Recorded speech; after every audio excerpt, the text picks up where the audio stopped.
Welcome to સ્વર્ગ. મિત્રો નજારો જુઓ ખાલી.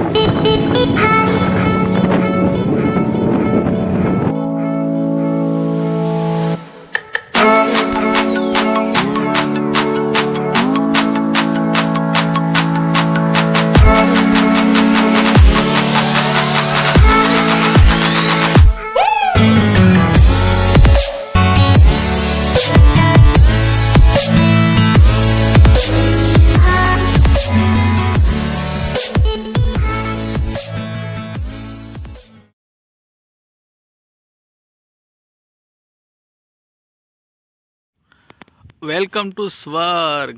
જુઓ ખાલી લેન્ડસ્કેપ. આ નથી કોઈ આઇલેન્ડ કે નથી, તમે ખાલી જુઓ નજારો. બાકી બંને સાઈડ આખો એકદમ લેન્ડસ્કેપ અલગ. તમને બતાવું.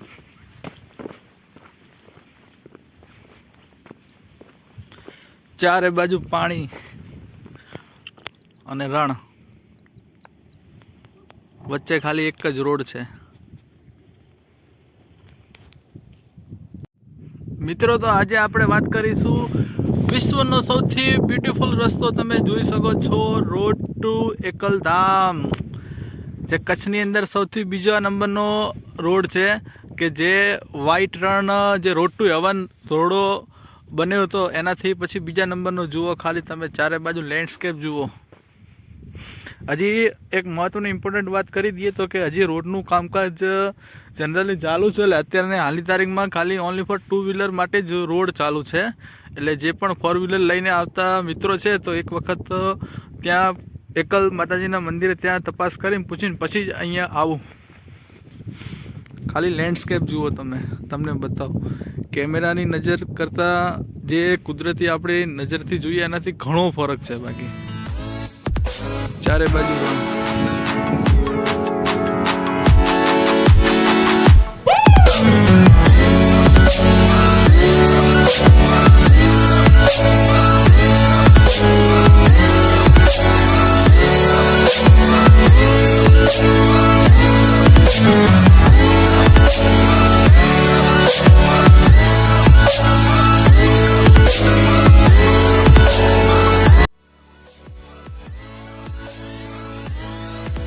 ભાઈ, જેમ જેમ રસ્તો કાપે છે એમ એમ લેન્ડસ્કેપ આખું ચેન્જ થતું આવે છે. ખાલી તમે અહીંયા નજારો જુઓ.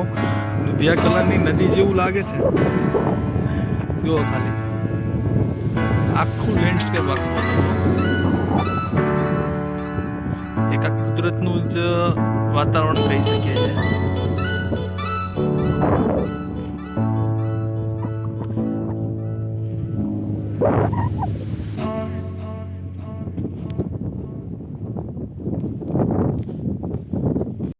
મિત્રો, તો આજે આપણે વાત કરીએ કે જે સફેદ રણની અંદર હનુમાન દાદાનું મંદિર આવેલું છે. આ લોકેશનની વાત કરીએ કે જે રણમાં વસેલા છે. ચારે બાજુ સફેદ રણ છે અને વચ્ચે હનુમાન દાદાનું મંદિર છે. તમને દર્શન કરાવીશું. હનુમાન દાદા રણેશ્વર હનુમાન દાદાનું નામ કહેવાય છે. તમે જોઈ શકો છો. અને આ જે બેટ છે એને કાંકટો બેટ છે. આમ હનુમાન બેટ પણ આને કહેવાય છે. તમે ચારે બાજુ નજારો નાખો.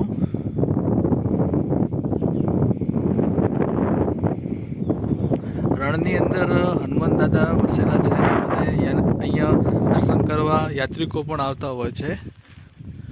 અહીંયા પૂજારી મહારાજ પણ રહે છે. એમના જોડે પણ વાતચીત થઈ કે હવે જે આ જે રોડ છે તે આમ જનરલી કેવું ભચાઉથી આપણે રાપર થઈને ધોળાવીરા જતા હતા, પણ આ રોડ બન્યા પછી ઘણા બધા કિલોમીટર સામે બચી જશે. રણની અંદર આપણે હનુમાન દાદાના દર્શન કર્યા. તો હવે જે તમને સામે જે દેખાઈ રહ્યો છે એક્ઝેક્ટલી એ આપણે કાંકટો બેટ કહેવાય છે. અને કેમેરામાં તમને બતાવવાનો પ્રયાસ તો કરે છે, પણ આ જે છે એ કાંકટો બેટ છે. અને હવે અહીંથી આપણે આ સીધો રોડ નીકળશે ધોળાવીરા. અત્યારે ખાસ અમુક લોકો ટુરિસ્ટ આવે છે. જોકે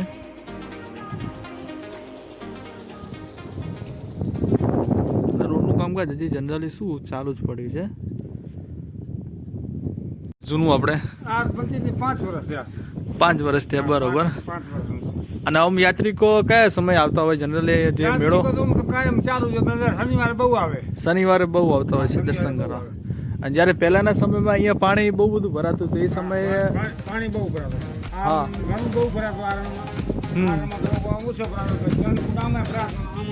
4 ફૂટ ક્યાં 5 ફૂટ પછી અહીંયાથી આમ હરણી આવે. બરાબર. પછી આગળ જૂના અમારા વડવા આ બાજુ જે અહીંયા આમ બેટ દેખાય ને, હા, સામે બેટ છે ત્યાં. સામે બેટ ગામ તો બેટ રવેચી માતાજીનું મંદિર છે એક નાનું એવું. હા, રવેચી માતાનું મંદિર છે ને. અહીંયાથી થઈને પહાડ આમ ઉતરતા પછી આ બાજુ આવતા અહીંયાથી આ બાંભડકા આવે અહીંયાથી બામણકા. ગણેશપુર આવે હમ. એમ ઉતરતા. અને અહીંથી આપણે ધોળાવીરા સાવ નજીક પડી જાય છે, આ ધોરણ 30 કિલોમીટર 30 કિલોમીટર. બરાબર. ખૂબ ખૂબ આભાર. શું નામ તમારું? મારું નામ રણમલભાઈ. રણમલભાઈ. ઓકે, આભાર. આપણે જો આ રસ્તાની વાત કરીએ તો અહીંથી આ ધોળાવીરા રસ્તો જાય છે. ધોળાવીરાથી અહીંથી ખરીને રાપર થઈને આપણે જવું પડે છે.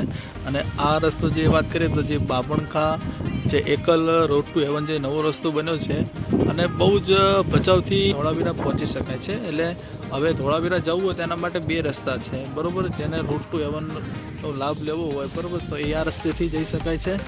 અને આ રસ્તો ડાયરેક્ટ વાયા રાપર થઈને પણ જઈ શકે છે. અત્યારે ખાલી ઇમ્પોર્ટન્ટ અપડેટ છે કે કામગીરી ચાલુ છે, એટલે 4 વ્હીલર નહીં જઈ શકે. તો 4 વ્હીલર માટે આ રોડ ધોળાવીરા.